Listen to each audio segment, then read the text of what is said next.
You are looking at your hosta, and something is wrong with the leaves. Dark markings, bleeding out along the veins, like someone spilled ink on the leaf and it soaked into the tissue. Maybe the leaf is puckered, or lumpy, or strangely mottled. And you are wondering what you did wrong, what deficiency, what pest, what watering mistake caused it. Here is the hard truth almost nobody tells you. In a lot of cases, you did not cause it at all. Because that ink bleed pattern is the signature of a virus. A specific, incurable virus called Hosta virus X. And the most unsettling part is how it probably got into your garden. You bought it that way. This virus has spread quietly through the nursery trade itself, through mass-propagated plants, sold in garden centers and big box stores by the tens of thousands. Some infected hostas were even sold as exciting new varieties, before anyone realized those beautiful markings were not a feature at all. They were a sickness. Nobody told you. That is the nursery lie. Now, I need to be careful with you here, and honest, because this cuts both ways. Not every strange marking on a hosta is this virus. Some of the things that look exactly like ink bleed are completely harmless, and I would never want you to destroy a perfectly healthy, beautiful plant out of panic. So this video does two jobs at once. By the end, you will be able to look at your own hosta and tell the difference. You will know the real warning signs of the virus, exactly what to do if you find it, and just as importantly, you will know the harmless lookalikes that fool people into killing healthy plants for no reason. Not vague advice, the actual diagnosis, and the honest truth about what can and cannot be fixed. But before any of that, you need to learn to read one thing on the leaf, because it is the single clue that separates a real problem from a false alarm. Let me show you what it is. Here is the one clue that changes everything. When you look at those markings on your hosta, ask a single question. Do they follow the veins? That is the tell. Let me explain why it matters so much. On a hosta infected with the virus, the discoloration tends to start along the leaf veins and bleed outward into the surrounding tissue. That is where the name ink bleed comes from. It looks exactly like a line of ink drawn along a vein, then soaking out into blotting paper. The color follows the plumbing of the leaf, and very often it comes with something else, tissue that is puckered, lumpy, sunken, or wrinkled, as if the leaf cannot lie flat. Now here is the flip side, the reassuring part. A lot of healthy hostas are naturally mottled, streaked, or variegated. That is the whole reason we love them. But on a healthy plant, that pattern is usually spread evenly across the leaf, and it does not specifically bleed out from the veins. And a healthy leaf lies flat and smooth. It is not puckered and collapsed, so that is your first filter. Even, smooth, and consistent tends to mean normal. Bleeding out along the veins with puckered or lumpy tissue is the pattern that should make you look closer. Hold the questionable leaf up to the light, next to a leaf you know is healthy, and the difference often jumps right out. Keep that one question in your mind as we go. Does it follow the veins? And do me a favor. Drop a comment and tell me your state and roughly how many hostas you have in your garden. Because this particular problem is all about spread, and the more hostas you grow, the more this matters. I will come back to why. Now, let's start with the serious one, the virus, and the lie that put it in your yard. 'Cause number one, the serious one, is Hosta virus X. Growers call it HVX, and this is where the ink bleed comes from, and where the lie lives. Let me tell you exactly what it is, and then I am going to be straight with you about the hard part. HVX is a virus that infects hostas, and only hostas. It cannot spread to your other plants. Here is the signature, the full picture. That ink bleed discoloration bleeding out along the veins, often bluish or green on a lighter leaf. Tissue that looks puckered, lumpy, collapsed, or sunken. Sometimes circular spots, called ring spots. Sometimes wrinkled, distorted, gnarled leaves, and over time, a plant that slowly weakens and stunts. The symptoms vary a lot from one variety to the next, which is a big part of what makes it so sneaky. Now, the hard truth. There is no cure. Let me say that again, because it matters. There is no cure for Hosta virus X. Once a plant is infected, it is infected for life. You cannot spray it away. You cannot feed it back to health.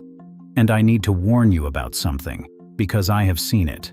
There are people online swearing you can cure HVX with some homemade brew of tea tree oil or comfrey, or whatever the miracle of the week is.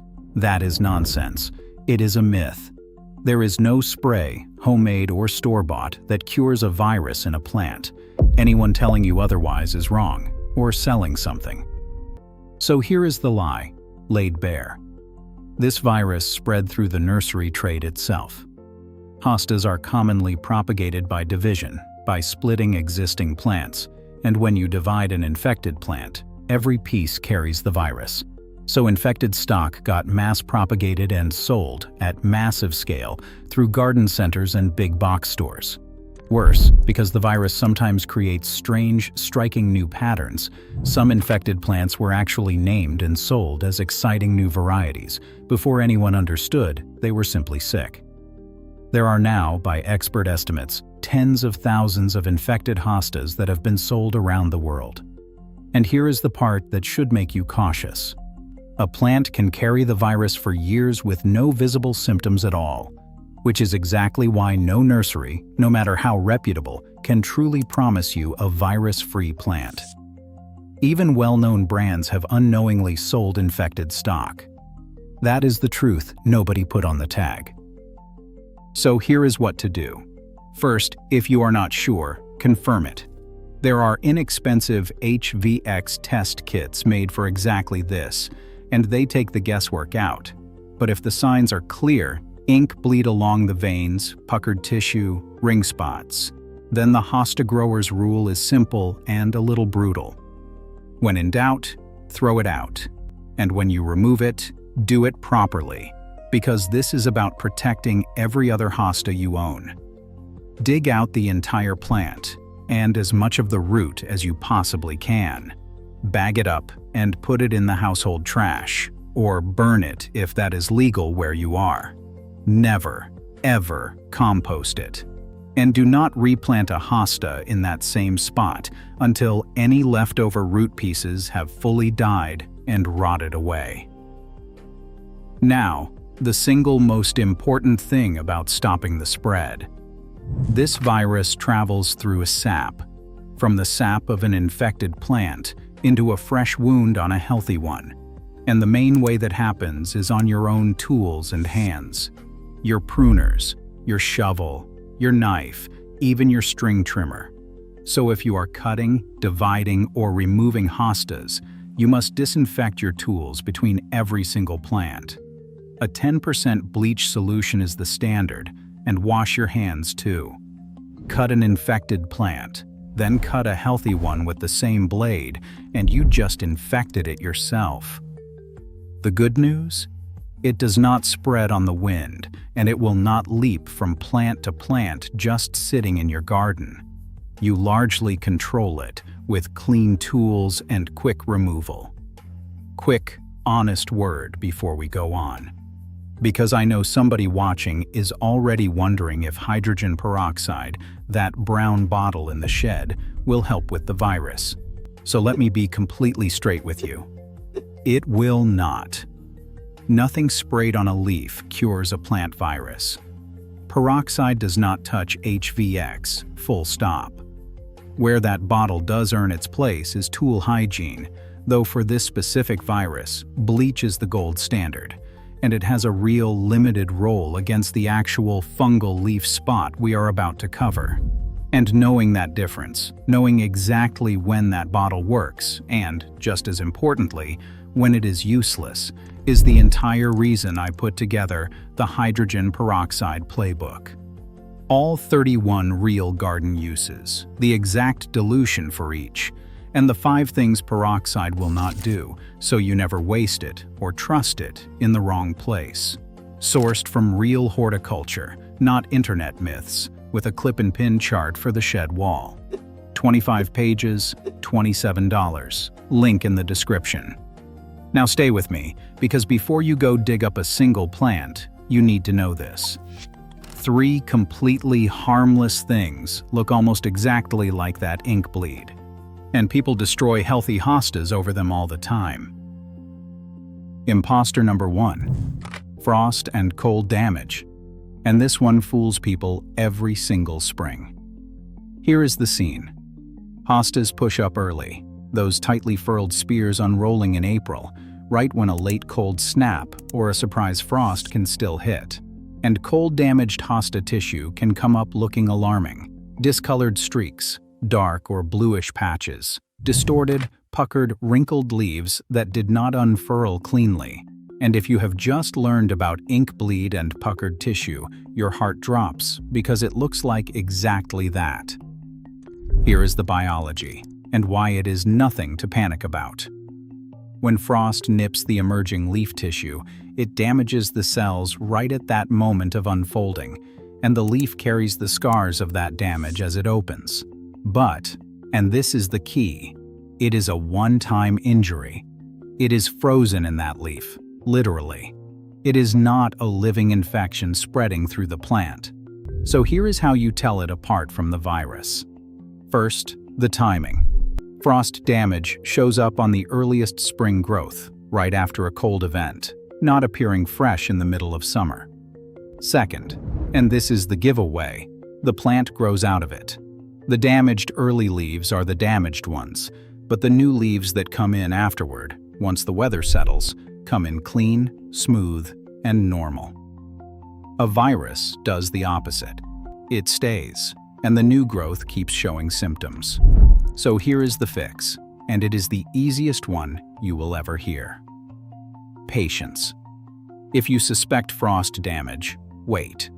Let the plant push new leaves as the season warms. If those new leaves are clean and healthy, you never had a virus. You had a cold night. You can snip off the ugliest damaged leaves if you like, purely for looks, and the plant will be completely fine. Watch the next flush of leaves. The plant will tell you the truth. Imposter number 2. The plant is perfectly healthy, and that pattern you are worried about is just how it is supposed to look. This is the trickiest one, because it is the whole reason hostas are so beloved. Breeders have created hundreds of varieties with the most incredible leaf patterns. Streaks, splashes, marbling, two-tone edges, speckling. And some of those natural patterns run right alongside the veins, or streak through the leaf in ways that, to a worried eye, can look unsettlingly like ink bleed. Here is the biology.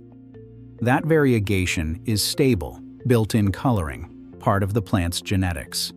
It is not a sign of anything wrong. The plant is showing you exactly the pattern it was bred to show. So how do you tell healthy variegation from the virus? Go back to the 2 questions from the start of this video.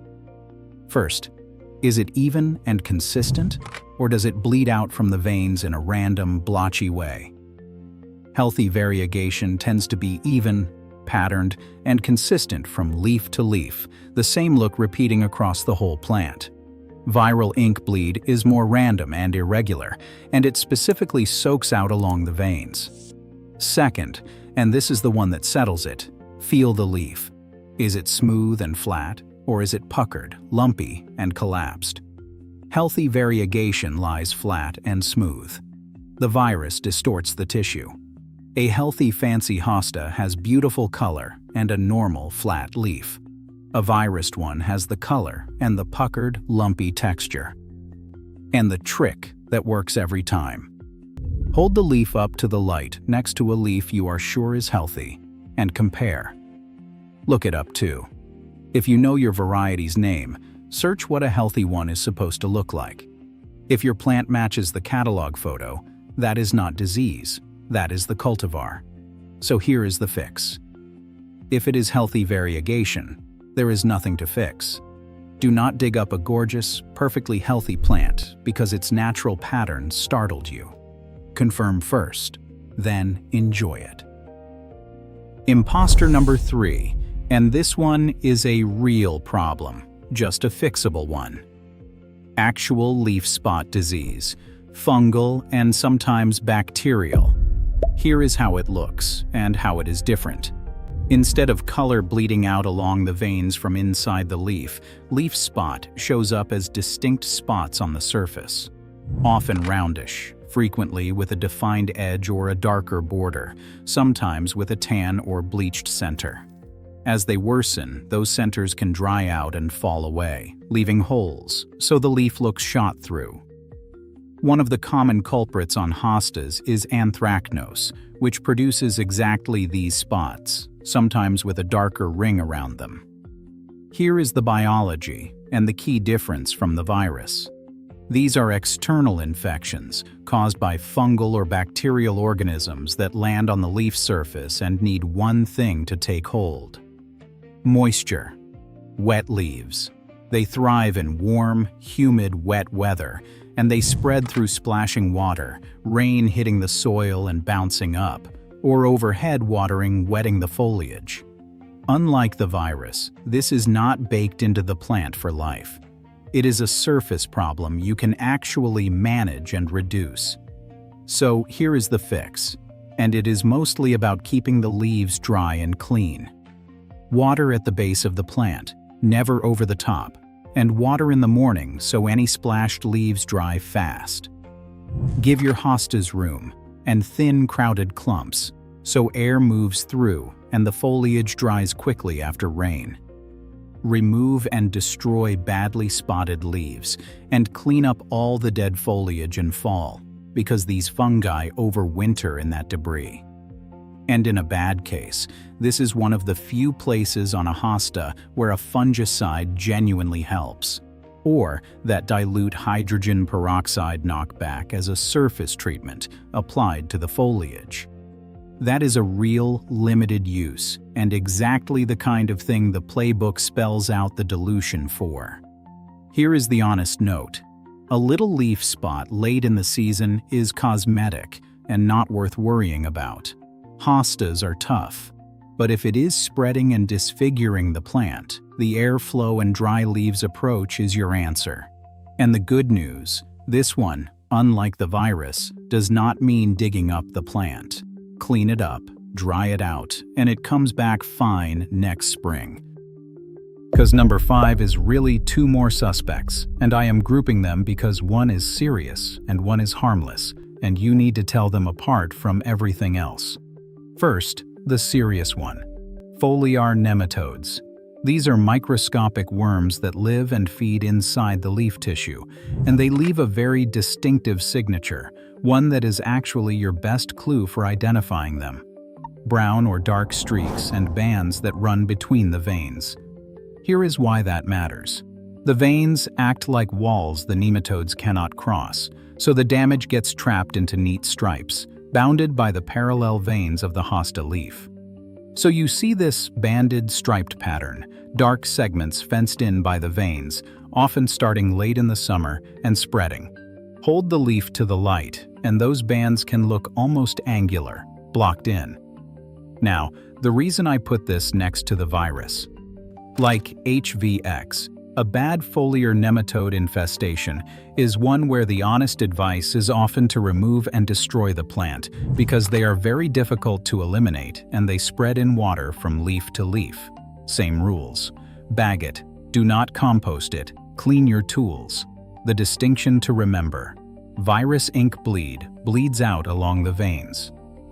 Nematode damage forms bands between the veins.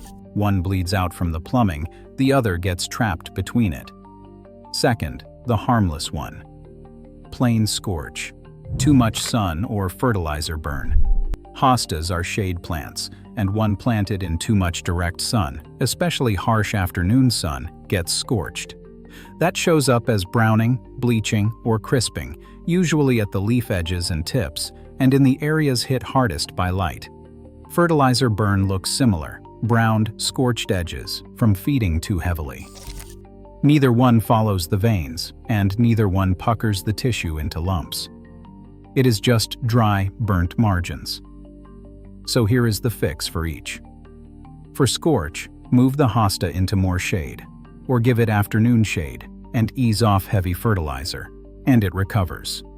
For foliar nematodes, confirm the banded between the veins pattern, and if it is bad, remove the plant, dispose of it in the trash, and keep your tools clean. Read the pattern, and these two sort themselves out. Bands between the veins, take it seriously. Burnt edges, just move it to the shade. Before we finish, do one thing for me. Think of one person you know with a big, beautiful hosta bed, someone who has never heard of any of this. Send them this video, just the link. Because if the virus ever shows up in their garden, catching it early, before it spreads through the whole bed on a dirty pair of shears, is everything. Now, here is your decision tree. Walk out to your hosta and read the leaf in order. First, does the discoloration bleed out along the veins, with puckered, lumpy, or collapsed tissue, maybe ring spots? That is the real warning sign for the virus. Confirm with a test kit if you are unsure, and if it is clear, remove the whole plant, bag it, never compost it, and disinfect your tools with bleach between every plant. Second, is the pattern even, consistent, smooth, and flat, matching what your variety is supposed to look like? That is natural variegation. It is healthy. Enjoy it and put the shovel away. Third, did it show up on the earliest spring growth, right after a cold snap? That is frost damage. Wait, the new leaves will come in clean. Fourth, are there distinct spots with borders or holes showing up in warm, wet weather? That is fungal leaf spot. Treatable. Dry the leaves out, improve the airflow, clean up the debris, and it recovers. Fifth, are there brown bands trapped between the veins? That is foliar nematodes, and like the virus, the honest move is to remove the plant. Run those 5, and you will land on the truth. Because the whole game here is learning to read the leaf, so you do 2 things at once. You never ignore a real threat that could spread through your whole shade garden, and you never destroy a gorgeous, healthy plant out of panic. And here is the honest reassurance to carry with you. Most of the time, when someone panics about a mottled hosta, the plant is completely fine. It is variegation, or a little frost, or some cosmetic leaf spot. But now you know the real warning signs. And on the rare occasion it is the serious one, you will catch it early and stop it before it takes the whole bed. And listen, if you love your shade garden, hostas are probably the heart of it. The lush green mounds along the north side of the house, in the dappled light under the trees, in all the hard, shady spots where almost nothing else will grow. They ask so little and give so much, coming back bigger every single year. You have earned a shade garden full of healthy ones, not a bed slowly falling to something nobody ever warned you about. So, if this cleared up the mystery, subscribe and stick around. We do this the honest way here in the Forgotten Knowledge Library. Real horticulture, exact amounts, and we tell you straight when something is just a myth, even the popular ones, even the ones with a homemade spray attached. Next time, another plant, another problem nobody explains properly. What actually works, and what people swear by that, simply does not. Now go read your hosta's leaves. Follow the veins. I will see you in the next one.